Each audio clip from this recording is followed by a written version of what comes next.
podemos viver esse tempo reunidos na presença de Deus e podemos separar esse momento para juntos compartilharmos da bendita palavra do Senhor. Eu queria que você abrisse a sua Bíblia no Evangelho de Marcos, no capítulo 6, Marcos capítulo 6, os versos de 34 ao verso de número 44. Evangelho de Marcos, capítulo de número 6. Marcos capítulo 6, do verso 34 ao verso de número 44, narra um momento muito especial na vida de Jesus, com uma multidão que ouvia a palavra de Jesus e que são alvos da compaixão de Jesus. Sempre que nós estamos envolvendo a nossa vida com Cristo, com a sua palavra, com a sua vontade, nós temos essa relação de compaixão. E a nossa oração é que nesta noite, enquanto estamos aqui reunidos em torno da palavra de Deus, a gente possa sair daqui mais do que sabendo coisas. Esse momento de culto, o desejo do nosso coração é que você saia daqui cheio de informações na sua cabeça, muito mais do que receber informações novas, muito mais do que isso. O que desejamos é que a gente saia daqui cheios da compaixão de Jesus, movidos por essa presença maravilhosa, poderosa. A Bíblia diz a partir do verso 34, quando Jesus saiu do barco e viu uma grande multidão, teve compaixão deles, porque eram como ovelhas sem pastor, então começou a ensinar-lhes muitas coisas. Já era tarde, e por isso os seus discípulos aproximaram-se dele e disseram: este é um lugar deserto e já é tarde, manda embora o povo para que possam ir aos campos e povoados vizinhos comprar algo para comer. Ele, porém, respondeu: deem-lhes vocês algo para que eles possam comer. Eles disseram: isso exigiria 200 denários. Devemos gastar tanto dinheiro em pão e dar-lhes de comer? Perguntou ele: quantos pães vocês têm? Verifiquem. Quando ficaram sabendo, disseram: 5 pães e 2 peixes. Então Jesus ordenou que fizesse todo o povo assentar-se em grupos na grama. Assim eles se assentaram em grupos de 100 e de 50. Tomando os 5 pães e os 2 peixes, e olhando para o céu, deu graças, e partiu os pães, e em seguida entregou aos seus discípulos para que servissem ao povo, e também dividiu os 2 peixes entre todos eles. Todos comeram e ficaram satisfeitos. E os discípulos recolheram 12 cestos cheios de pedaços de pão e de peixe. Os que comeram foram 5.000 homens. Logo em seguida, Jesus insistiu com os discípulos para que entrassem no barco e fossem adiante para Betsaida, enquanto ele despedia a multidão. Que história fantástica!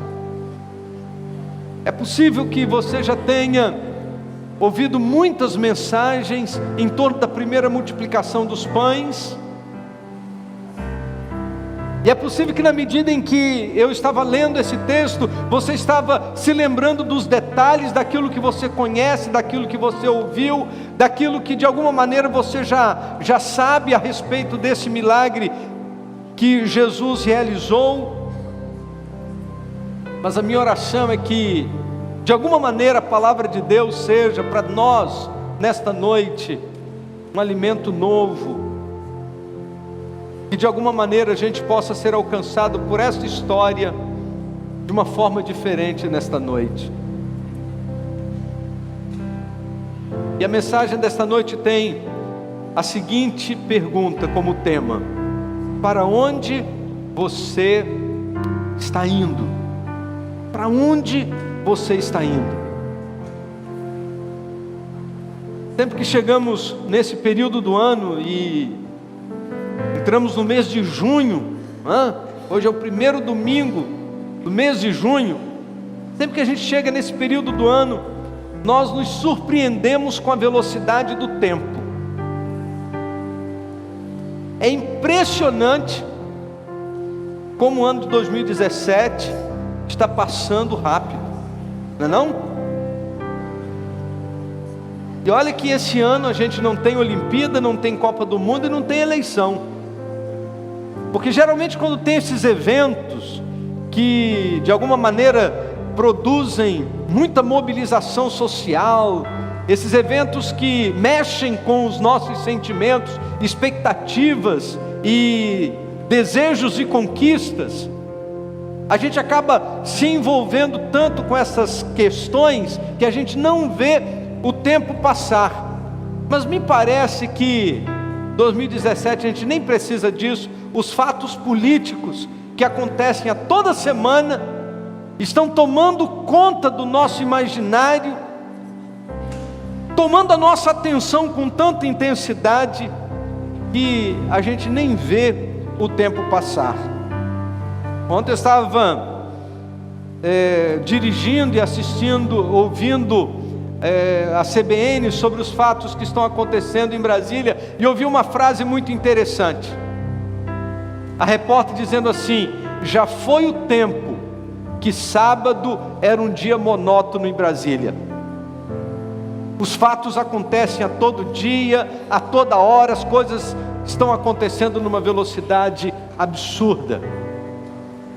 E aí eu não quero ficar esperando o final do ano para a gente começar um processo de avaliação e lembrar dos desafios que tínhamos no final do ano 2016, e o tempo está passando, a vida está passando, as oportunidades estão passando. Eu queria fazer algumas perguntas para você, já que a gente está indo aí, daqui a alguns dias estaremos no meio do ano, estamos nos encaminhando para esse momento. Eu queria fazer algumas perguntas para você. Como está a sua vida devocional? Coloca aí numa escala de 1 a 10, como é que você avaliaria a sua vida devocional? Como está o seu relacionamento com a palavra de Deus? Como está a sua vida de oração? Como tem sido, durante esse ano de 2017, seu relacionamento com o Senhor? Que nós dizemos sempre que é a nossa prioridade. Quando nós vamos descrever as nossas prioridades, a gente coloca Deus lá, número 1, Deus, não é verdade? Mas na prática da vida, aonde Deus tem estado? Será que Ele está de fato no número 1? Ou apenas isso é uma questão de preenchimento de ficha? Como está a sua vida devocional? Como está a sua vida no ambiente da igreja? Você tem sido presente? Você tem acompanhado o processo de crescimento espiritual da sua igreja? Você é aluno da escola bíblica discipuladora? Você concluiu o primeiro ciclo da escola bíblica, e agora você começou o segundo ciclo da escola bíblica discipuladora. Você está envolvido em algum processo discipular? Você está discipulando alguém? Você está sendo discipulado por alguém? Você está envolvido num pequeno grupo? Como está seu relacionamento? Você entrega seus dízimos com alegria e voluntariedade, como a gente falou nesta noite? Isso tem acontecido de maneira regular? Como tem sido isso? Como está a sua família? Você está satisfeito com o tipo de relacionamento que você tem desenvolvido no seu ambiente familiar? Você está feliz? Do ponto de vista de relacionamento familiar, você poderia dizer: eu estou vivendo um momento muito bom, eu estou feliz com o meu cônjuge. Agora, o seu cônjuge está feliz com você? Você está feliz com seus pais? Seus pais estão felizes pelo que você tem feito? Você está feliz com seus filhos? Os seus filhos estão felizes pelas decisões que você tem tomado?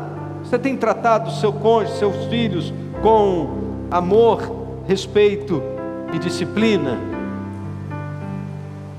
Como está a sua escala de prioridade?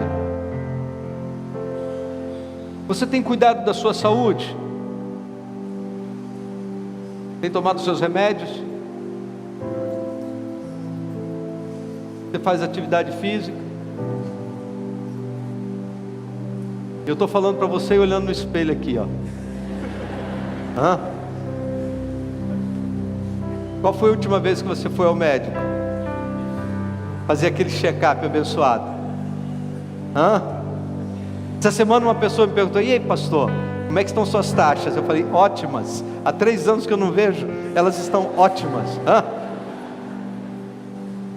Quanto descuido, quanto descuido. E como a gente precisa acertar algumas coisas na nossa vida, não? Será que a gente vai deixar chegar no final do ano 2017 para a gente fazer essas perguntas?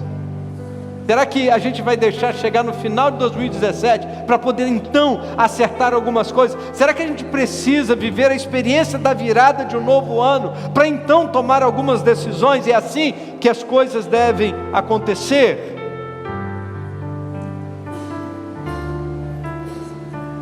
Para quem não sabe para onde vai, qualquer vento serve. Já ouviu essa frase? Para quem não sabe para onde vai, qualquer vento serve. Agora, quem não sabe para onde vai, corre o risco de não chegar a lugar nenhum. A palavra de Deus registra vários personagens envolvidos em planejamento. Ao longo da Bíblia nós vamos encontrar uma série de homens que viveram a experiência de planejar, a experiência de ter que sentar para fazer alguma coisa. Por exemplo, em Gênesis capítulo 7, 8 e 9, nós temos o registro da história de Noé. Deus chama Noé para construir uma arca, e aquela arca deveria ter tamanhos definidos, capacidades definidas para atender a uma demanda de abrigar um determinado número de animais. Aquela arca deveria ter capacidade para armazenar comida suficiente para um tempo definido em que eles estariam usando aquela arca. E a palavra de Deus vai descrever os detalhes do processo de planejamento e execução daquela grande obra que Deus tinha colocado para ser desenvolvida por Noé. No capítulo 1 a 5 do livro de Neemias, nós encontramos Neemias planejando a reconstrução dos muros de Jerusalém. Esse texto é muito rico, porque ele descreve com detalhes as coisas que aconteceram, o processo de planejamento que aconteceu através de Neemias para que os muros de Jerusalém fossem reconstruídos. Os muros estavam derrubados há cerca de 100 anos. E agora era necessário remover o entulho, era necessário colocar guardas, era necessário mobilizar o povo, era necessário recursos financeiros, era necessário providenciar materiais, e todo esse processo, a palavra de Deus vai descrevendo em detalhes como que Deus foi usando Neemias nesse processo de reconstrução dos muros. Fantástico essa história, ou fantástica essa história. No segundo livro de Samuel, no capítulo 7, nós encontramos o rei Davi planejando a construção do templo de Jerusalém. Todo o processo de planejamento da construção, aquele templo haveria de ser uma referência para o povo de Deus, porque o templo de Jerusalém seria identificado a partir de então como o lugar da presença de Deus. E o processo de construção, os detalhes, os desenhos, os números, as larguras, os materiais utilizados, tudo é descrito em detalhes. Jesus, ele nos contou parábolas a respeito de planejamento também. Em Mateus capítulo 7 ele falou sobre o construtor imprudente e o construtor insensato, em comparação ao construtor prudente e ao construtor sensato. E ele diz que aquele que constrói sobre areia, a casa vai cair, não tem jeito. No capítulo 14 do Evangelho de Lucas, Jesus fala sobre um construtor calculando os custos para construir uma torre, para não acontecer dele parar a obra pelo meio e alguém passando e diz: insensato, começou a construir e não teve dinheiro para acabar. No capítulo 14 também de Lucas, Jesus conta a parábola dos reis planejando a guerra. E ele diz assim: qual é o rei que, planejando a sua guerra, descobre que o exército inimigo é muito mais poderoso do que ele, e ele vai entrar na guerra mesmo sabendo que vai perder?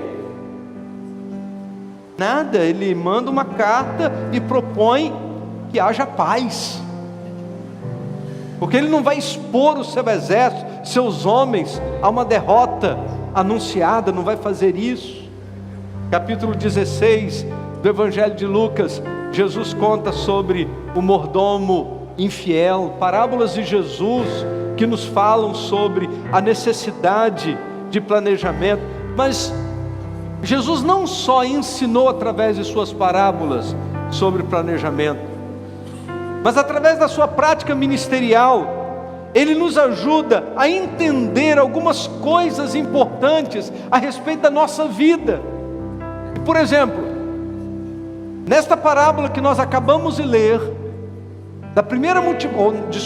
nesse texto e nessa história, nesse milagre da primeira multiplicação dos pães e dos peixes, nós aprendemos algumas lições muito preciosas de como que nós devemos viver a vida, de como nós devemos resolver as questões da nossa vida. E talvez você esteja aqui nesta noite querendo encontrar um rumo para uma situação da sua vida, e nós vamos aprender com Jesus algumas coisas muito práticas para alcançar os seus alvos. Em primeiro lugar, Jesus nos ensina que a gente precisa fazer um levantamento da situação. Olha o que está escrito no verso 38. Ele perguntou ele: quantos pães vocês têm? Verifiquem. Quando ficaram sabendo, disseram: 5 pães e 2 peixes. Faça um levantamento da situação. O que Jesus pergunta para os discípulos é: qual é a situação que a gente está? Havia uma multidão, todos famintos, e depois a gente vai descobrir que essa multidão era composta de 5.000 homens, além de mulheres e crianças. E Jesus está conversando com os discípulos: olha, a multidão está com fome, passaram todo dia ouvindo os seus ensinos, e agora o que nós vamos fazer? E Jesus pergunta: o que vocês têm nas mãos? Faça uma verificação aí do que nós temos em nossas mãos. Levantar a situação é fazer um diagnóstico. Essa é a fase do diagnóstico. Na fase do diagnóstico, existem algumas perguntas que são necessárias. Aonde você está? Qual é a sua realidade? O que você tem em suas mãos? Qual é o seu potencial? Quais são as suas limitações? É interessante que a pergunta de Jesus aos seus discípulos não foi: quantas pessoas nós temos? Não, Jesus pergunta: o que nós temos em nossas mãos? Sabe, queridos, o que Jesus está nos ensinando é que muitas das vezes nós não vivemos determinadas situações porque nós ficamos focados apenas nas dificuldades, ficamos focados apenas nos problemas. Estamos tão envolvidos pela multidão, estamos tão envolvidos pelas impossibilidades, que não conseguimos enxergar os potenciais daquilo que temos em nossas mãos. O foco de Jesus não é a quantidade de gente, o foco de Jesus não é a quantidade de pessoas que estavam ali com fome. O foco de Jesus é: o que você tem em suas mãos? Ah, mas o que eu tenho é muito pouco. Não importa, coloca o que você tem nas suas mãos, nas mãos de Jesus. O milagre é com Jesus. Ele é o responsável pelo milagre. Mas muitas das vezes nós estamos tão focados no que não temos, que não conseguimos enxergar o que temos. Amém, querido?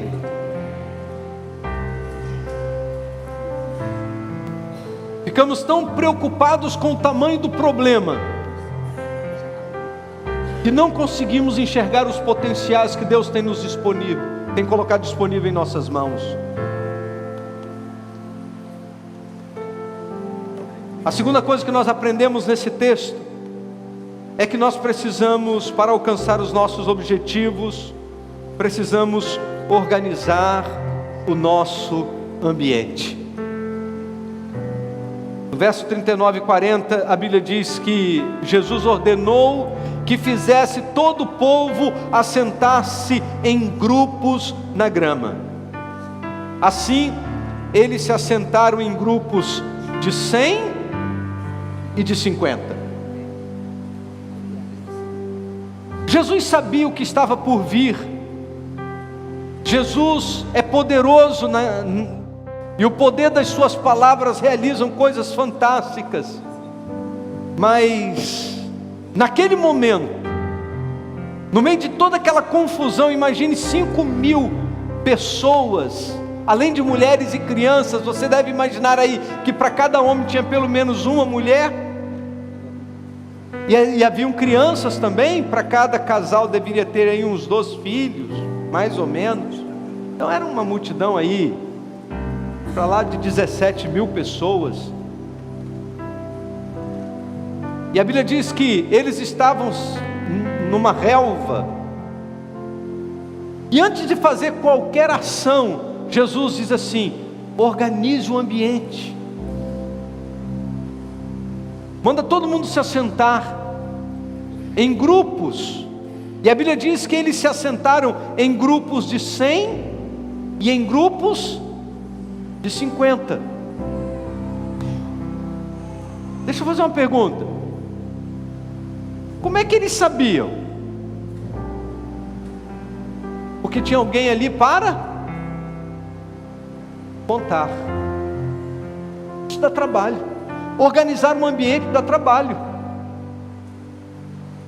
Tem 60 aqui, tira 10, vem cá, junta com aquele grupo, só tem 40, vem cá, esse grupo aqui está muito grande, tem 152, tira 52, vamos para cá, juntar com aquele que tem 48, vamos lá, vamos organizar o ambiente. A primeira ação é organizar o ambiente. Às vezes a gente quer resolver as coisas na bagunça, a casa está um caos, está tudo desorganizado e a gente está achando que vai resolver tudo, nesse ambiente caótico. Deus é organizado em tudo que faz. Você já leu o capítulo 1 de Gênesis? Quando ele criou o mundo, como que ele fez tudo organizadinho? Você pega lá no livro de Gênesis e você vai ver que tudo que Deus criou aconteceu num sistema, porque tudo o que ia ser criado dependia do que foi criado no dia anterior. Ele começou criando a luz. Existe vida sem luz? Foi à toa que ele começou criando a luz? Não, porque ele é organizado em tudo que faz. Deus trabalha por sistemas. As coisas que Deus faz acontecem dentro de ordenamentos. Deus não faz as coisas de qualquer jeito. Todos os atos de Deus são atos organizados. Deus nunca gostou de confusão. Sabe o que a palavra de Deus diz? Em 1 Coríntios 14, verso 33, a Bíblia diz assim, olha, porque Deus não é Deus de confusão, mas sim de paz. Deus não é Deus de confusão, mas sim de paz. O Senhor age dentro de princípios de organização. Não é à toa que em Tiago capítulo 3, verso 16, a Bíblia diz assim, pois onde há inveja e ambição egoísta, aí há todo tipo de confusão e toda espécie de males. É isso aí. A confusão é o cenário favorável a toda espécie de males. É exatamente por isso que o inimigo, ele está interessado em implantar toda espécie de confusão na nossa vida, porque no meio das confusões, ele vai implantando toda espécie de males. Observe que, de acordo com Tiago, tanto a inveja quanto a ambição egoísta são os estopins que redundam em confusão. Onde há inveja e ambição egoísta, aí existe todo tipo de confusão e toda a espécie de males. Talvez você esteja aqui dizendo assim, pastor, eu preciso de um milagre de Deus na minha vida. Querido, primeiro milagre, ou o que antecede o milagre, o que precede a ação milagrosa de Deus na nossa vida, é a gente colocar a nossa vida em ordem.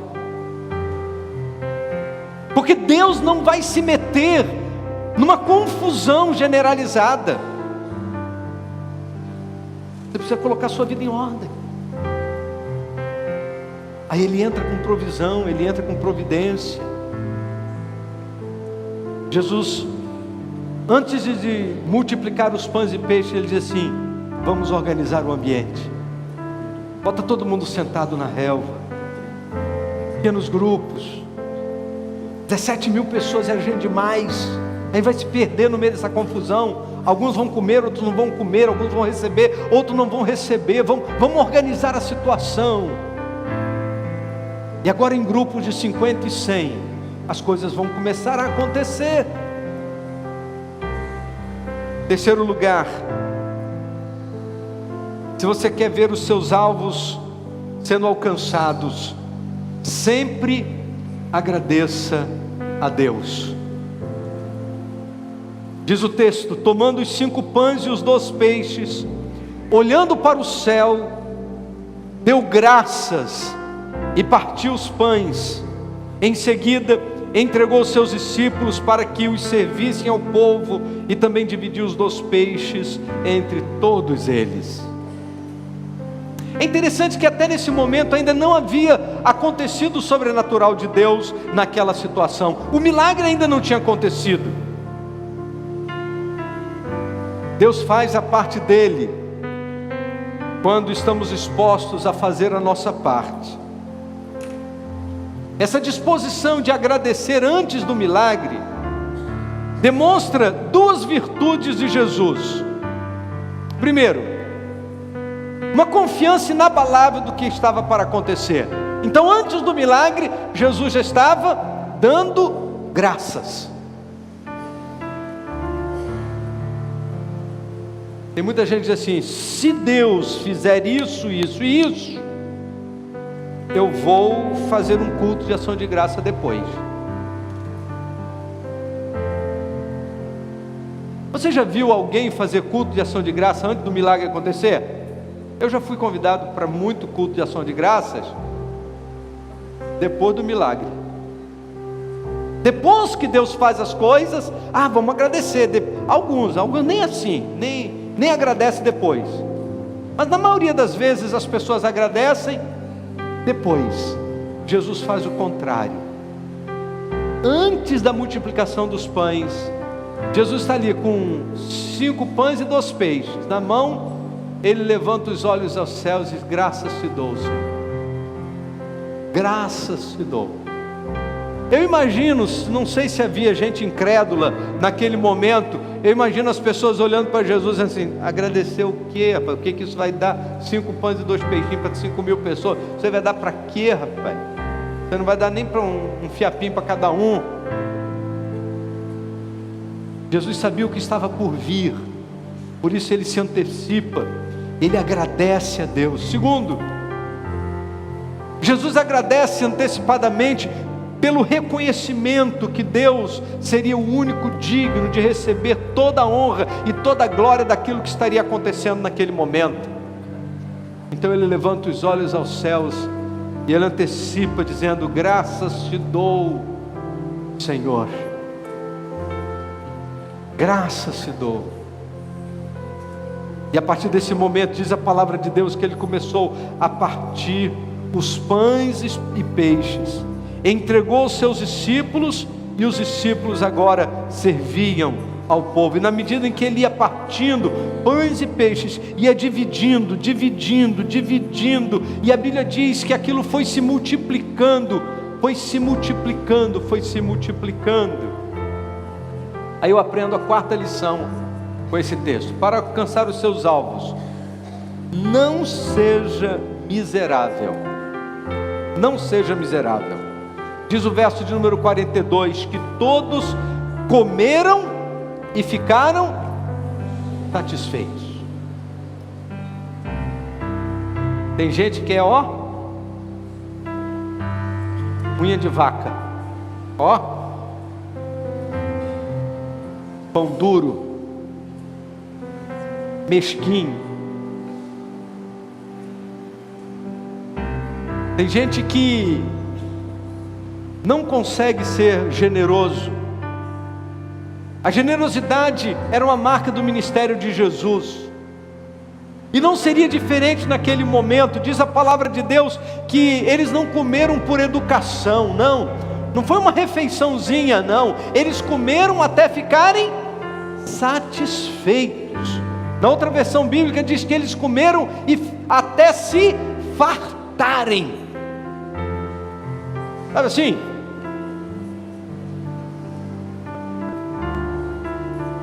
Esses dias eu fui convidado para um casamento e a pessoa falou assim antecipadamente para mim: pastor, olha, não almoça não, pastor, porque tem muita coisa, mas tem muita coisa para comer.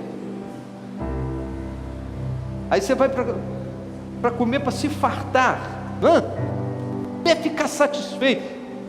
A Bíblia diz que eles não comeram mais ou menos, não, eles comeram uma boa refeição. Pão e peixe, no meio do deserto, com fome, eles comeram até se fartar. Muitas das vezes nós impedimos as bênçãos de Deus na nossa vida porque somos mesquinhos demais e não dividimos aquilo que temos, achando que a gente vai ter muito se a gente guardar para a gente. Quanto mais Jesus dividia, mais pão tinha. Quanto mais Jesus dividia, mais peixe tinha. Meu querido, a grande riqueza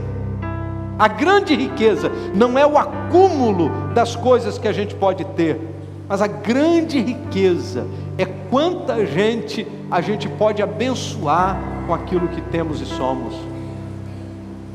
Essa é a grande riqueza da vida, sabe por quê? Porque você não vai levar nada desse mundo, você não vai levar absolutamente nada daqui. Lembra da experiência de Jó? Nu saí do ventre da minha mãe e nu tornarei para lá. Você vai voltar desse mundo nu, pelado, sem nada. Você não vai levar carro, você não vai levar casa, você não vai levar dinheiro, você não vai levar joia, você não vai levar títulos, você não vai levar absolutamente nada desse mundo. Então não seja mesquinho, não seja um acumulador, não retenha para você aquilo que Deus quer que você divida com alguém. Não seja miserável. O maná era enviado diariamente para que o povo de Israel nunca se esquecesse que Ele é o Deus da provisão. E às vezes nós ficamos guardando como se a nossa segurança estivesse nas coisas que estão nas nossas mãos e não no Deus a quem servimos. Aprendamos com Jesus. A quinta lição que eu aprendo com esse texto, com esse milagre de Jesus é: para alcançar os seus alvos, cuidado com o desperdício. Cuidado com o desperdício. A Bíblia diz no verso 43: e os discípulos recolheram 12 cestos cheios de pedaços de pão e de peixe. Sabe, queridos, tem gente que sabe lidar muito bem com a abundância, mas não sabe lidar com a escassez. Tem outras pessoas que sabem lidar muito bem com a escassez, mas não sabem lidar com a abundância. O apóstolo Paulo, escrevendo na carta aos Filipenses, no capítulo 4, no verso de número 12, ele diz assim: sei estar abatido e sei também ter abundância. De toda maneira e em todas as coisas estou instruído, tanto em ter fartura como em ter fome, tanto em ter abundância como em padecer necessidade. Você se lembra da história de José? José chega no Egito e ele vai galgando situações e espaços até se tornar primeiro-ministro do Egito. E ele se torna primeiro-ministro do Egito por causa de um conselho, revelação de um sonho. Porque o faraó tinha tido um sonho, e no sonho de faraó haviam 7 espigas gordas e 7 espigas magras, 7 vacas gordas e 7 vacas magras. E no sonho do faraó, que ele não entendia nada, as 7 vacas magras engoliam as 7 gordas, as 7 espigas magras engoliam as 7 espigas gordas. E aí José decifrou o sonho dizendo: olha, esses 7 aí significam 7 anos. Vão acontecer 7 anos de fartura. As 7 vacas gordas e as 7 espigas gordas significam que vão vir 7 anos de fartura, mas eles serão seguidos por 7 anos de escassez, 7 anos de fome, de miséria. E aí José, orientado por Deus, ele dá um conselho a Faraó: ó Faraó, durante esses 7 anos de fartura, você precisa construir celeiros.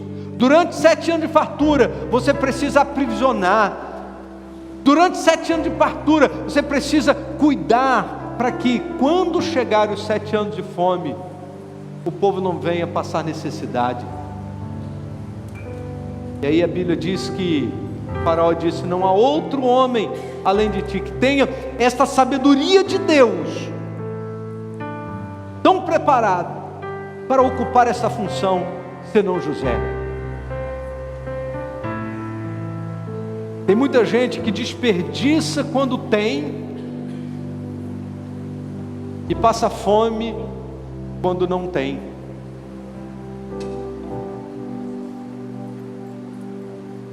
Durante a minha infância, nós vivemos situações de muita dificuldade,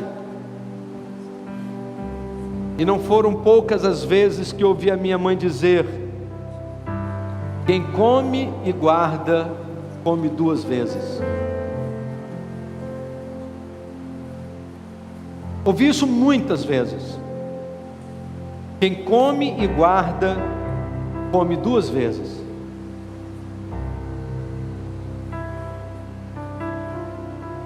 Às vezes nós não sabemos cuidar daquilo que temos, porque temos em abundância, e a gente relaxa, e a gente se dá o luxo ao desperdício.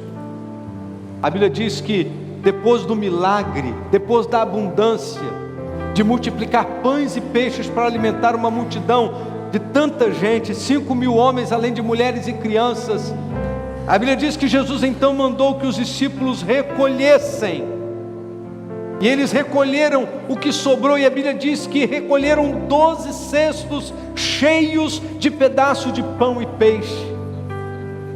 Deus não gosta de desperdício. Provérbios capítulo 18, verso 9 diz: o que é negligente na sua obra é também irmão do desperdiçador.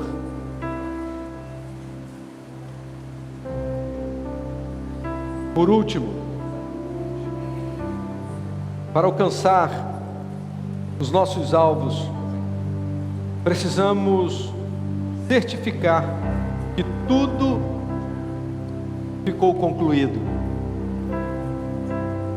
Verso 44 e 45, a Bíblia diz assim: os que comeram foram 5.000 homens. Logo em seguida, Jesus insistiu com os discípulos para que entrassem no barco e fossem adiante dele para Betsaida, enquanto ele despedia a multidão. Eu queria chamar a sua atenção para esta última frase: enquanto ele despedia a multidão. Jesus não gostava de fazer as coisas pela metade. Jesus não gostava de fazer as coisas e parar pelo meio. Ele finalizava o que havia começado. Tem muita gente que não consegue concluir um curso, não consegue concluir uma obra, não consegue concluir um projeto, está sempre parando pelo meio, está sempre agarrado, não consegue finalizar aquilo que começou. Quando nós olhamos para o Evangelho e descobrimos que Jesus não é assim, do outro lado do mar, para onde os discípulos foram enviados por Jesus, e a Bíblia diz que ele mandou que os discípulos entrassem no barco e fossem para o outro lado do mar. Lá do outro lado do mar haveriam outros desafios a serem enfrentados, e se você continuar lendo o texto, você vai descobrir que outros desafios, outros milagres, outras coisas, outras questões precisavam ser enfrentadas do outro lado, mas não era possível ir para o outro lado sem terminar o que estava acontecendo lá de cá. Sabe por que muitas das vezes a gente não vai para o outro lado? Porque a gente não conclui, a gente não encerra as coisas ficam pela metade, e aí a gente nunca conclui nada. Era preciso finalizar plenamente, era preciso terminar um, para que o outro pudesse acontecer. E nós aprendemos com Jesus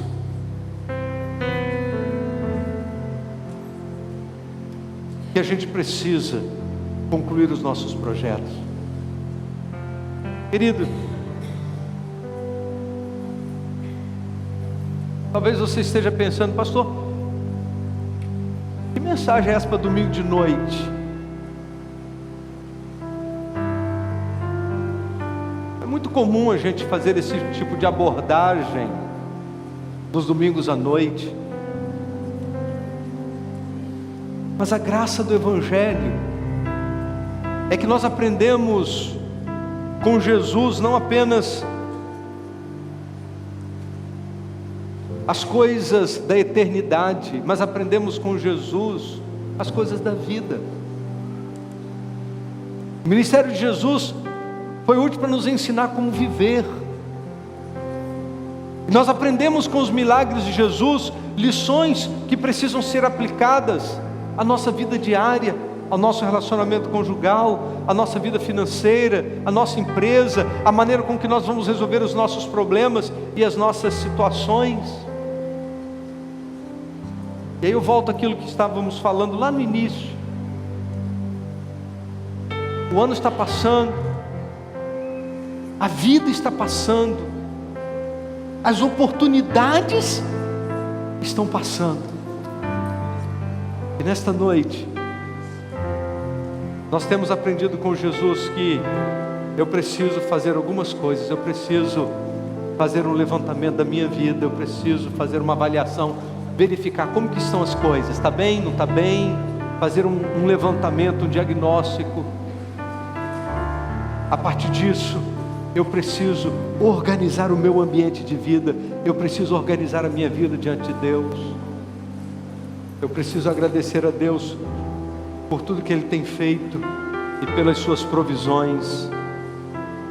Eu preciso ser generoso, eu não posso desperdiçar as oportunidades, e eu preciso concluir, ou permitir que Deus conclua aquilo que Ele começou a fazer. Como é que a gente faz isso? Esse milagre só aconteceu porque 5 pães e 2 peixes foram colocados nas mãos certas.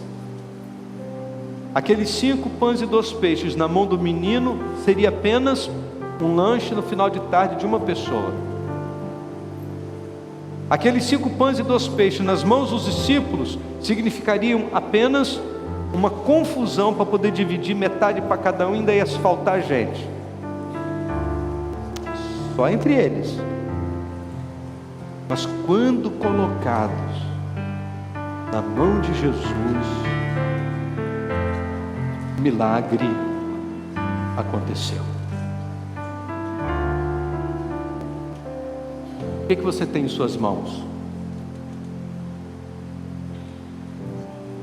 Eu não estou falando do seu problema. Vamos desfocar agora do problema. O que você tem em suas mãos? É tempo de colocar nas mãos de Jesus. É tempo de dizer: Senhor, aqui eu quero colocar os meus talentos, quero colocar os meus dons, quero colocar as minhas capacitações, eu quero colocar nas tuas mãos os meus potenciais, eu quero colocar nas tuas mãos o meu casamento, meus filhos, eu quero colocar nas minhas mãos a minha saúde, eu quero colocar nas tuas mãos as coisas da minha vida, eu quero colocar nas tuas mãos, porque eu sei que nas tuas mãos não existem impossibilidades. Nas mãos do Senhor existe milagre. Amém, querida? Só nas mãos de Jesus. Não era nas mãos dos discípulos, não era na mão daquele menino. Aqueles pães e peixes precisavam estar nas mãos de Jesus. E uma vez que estavam nas mãos de Jesus, Ele fez milagre acontecer. Uma multidão alimentada. Eu imagino se aquele menino falasse assim: para que vocês querem meus pães e peixes? Não, Minha mãe fez com muito carinho. Eu é que trouxe, ninguém trouxe, problema de vocês. Agora, o meu pão, o meu peixe, vai colocar na mão de Jesus para quê? Eu, hein? Se aquele menino retivesse para ele, ele se alimentaria sozinho, ficaria satisfeito. Mas quando ele foi generoso e colocou na mão de Jesus, ele foi alimentado, ele ficou satisfeito. Mas uma multidão de 5.000 homens, além de mulheres e crianças, também foram alimentadas e também foram satisfeitas. Quando a gente coloca na mão de Jesus, a gente coloca para abençoar e ultrapassa os limites da nossa vida, porque outros serão abençoados e serão alcançados também. Eu quero orar ao Senhor, mas antes de orar, queria saber quantos de vocês estão enfrentando lutas e que entendem que precisam colocar a sua vida nas mãos de Jesus, aquilo que você tem nas mãos de Jesus, para que Ele faça aquilo que Ele quer fazer, e aí Ele vai abençoar a sua vida, vai abençoar a sua história, vai abençoar a sua casa, vai abençoar o seu local de trabalho, sua faculdade, sua igreja, reino, o mundo.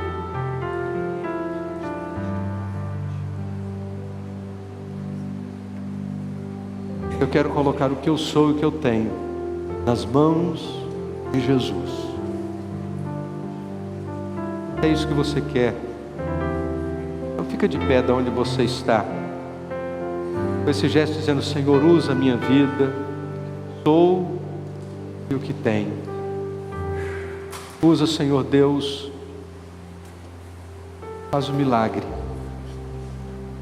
multiplica, transforma e alimente e glorifica, ó Deus, o Teu nome através daquilo que tenho e daquilo que sou. Nessa noite eu quero ser como aquele menino que não segurou nada para si, colocou tudo nas mãos de Jesus. E porque colocou tudo nas mãos de Jesus, ele foi instrumento para que uma multidão inteira fosse abençoada. Ah, querido, que bênção é ser instrumento para abençoar vidas. Que bênção é poder deixar Deus usar-nos para abençoar pessoas. Eu quero que a minha vida seja todos os dias usada por Deus para abençoar pessoas, para tratar pessoas. Fale com Deus agora. Dedique sua vida ao Senhor, dedique seus dons, seus talentos. Você é e o que você tem. Em oração, fale: Senhor, aqui está, assim como aqueles pães e peixes colocados na mão de Jesus, aqui está a minha vida, tudo que sou, tudo que tenho, quero dedicar a Ti nesta noite. Com Deus agora em oração. Dedique sua vida ao Senhor.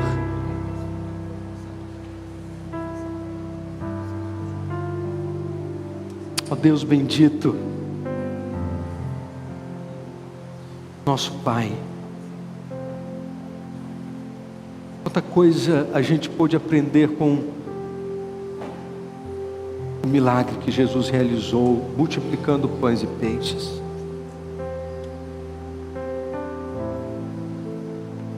Ó Deus, obrigado, Deus, porque a gente não precisa esperar o final do ano para tomar decisões.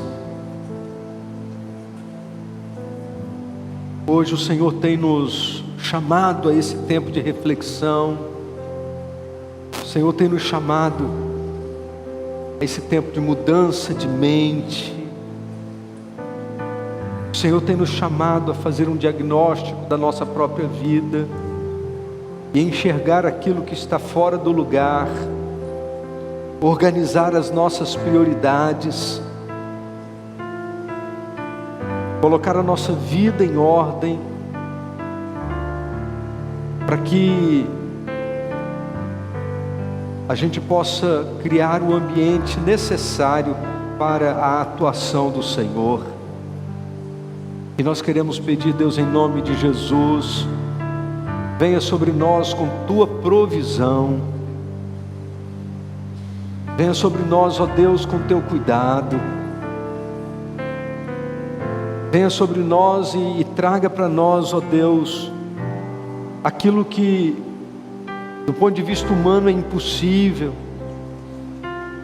aquilo que nós chamamos de milagre, porque ultrapassa aquela capacitação humana. Então, Deus, em nome de Jesus, como consequência das decisões desta noite, a gente possa ver o agir do Senhor na vida do teu povo. Traga cura para aquele que está enfermo, traga restauração a casamentos aqui nesta noite, ó Deus,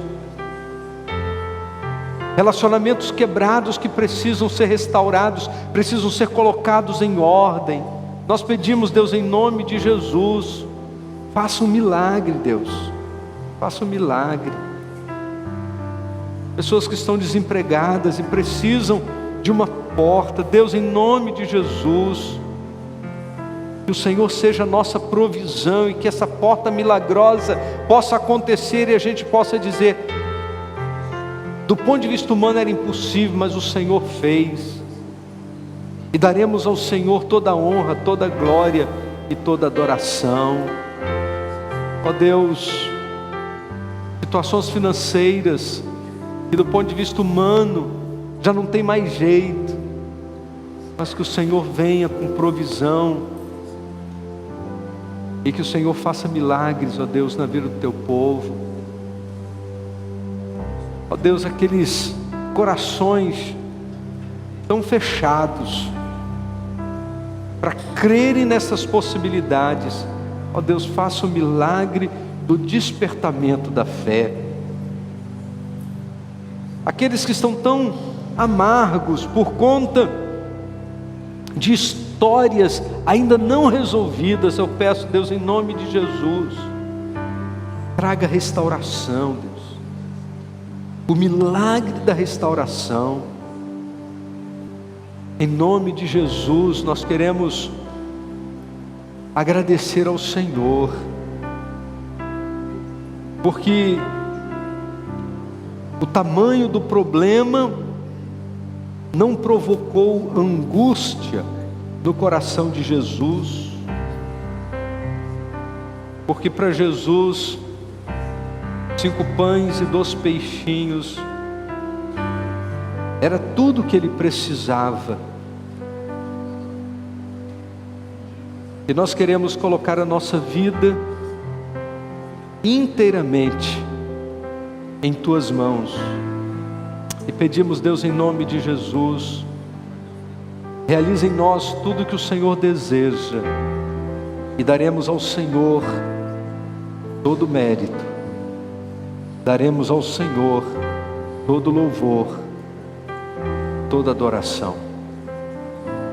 Obrigado, Deus, pela tua palavra, em nome do Senhor Jesus.